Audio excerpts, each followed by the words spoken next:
New Zealand's Prime Minister Jacinda Ardern on Sunday announced a 3-day lockdown in the country's biggest city, Auckland, after 3 COVID-19 cases emerged, the first local infection since late January. Level 3 restrictions will require everyone to stay home except for essential shopping and essential work, Ardern said, repeating the strict approach the country has taken over the past year in virtually eliminating the pandemic.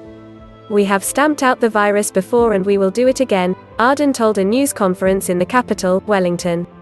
New Zealand, which had gone more than 2 months without local infections before the January case, is to start inoculating its 5 million people against the new coronavirus on February 20, receiving the Pfizer-BioNTech vaccine earlier than anticipated. Restrictions were raised to level 3 through Wednesday, shutting public venues and prohibiting gatherings outside homes, except for weddings and funerals of up to 10 people.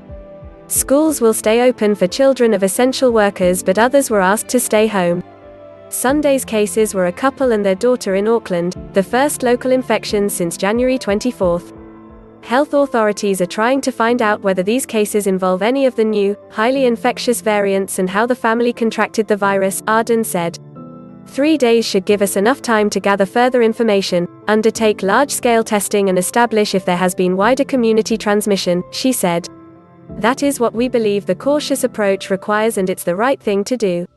The Prime Minister said there was no need to stock up on goods, as essential services, including supermarkets, pharmacies and petrol stations, would remain open.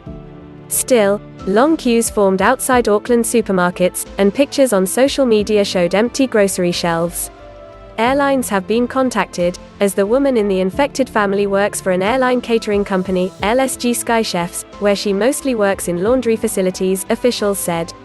The COVID-19 alert for the rest of the country was raised to level 2, with all gatherings limited to 100 people, including at restaurants and cafes. Australia on Sunday reported 2 new local COVID-19 cases in the country's second most populous state, Victoria, on the second day of a snap lockdown to contain the spread of the highly infectious UK variant. The 2 cases, including a 3-year-old child, were the first who were not household contacts of a cluster of infected workers at a quarantine hotel at Melbourne Airport, which triggered the 5-day lockdown, health authorities said. The hotel cluster has now affected 16 people. New Zealand and Australia closed their international borders and introduced strict social distancing rules early in the pandemic, dramatically reducing the spread of the virus.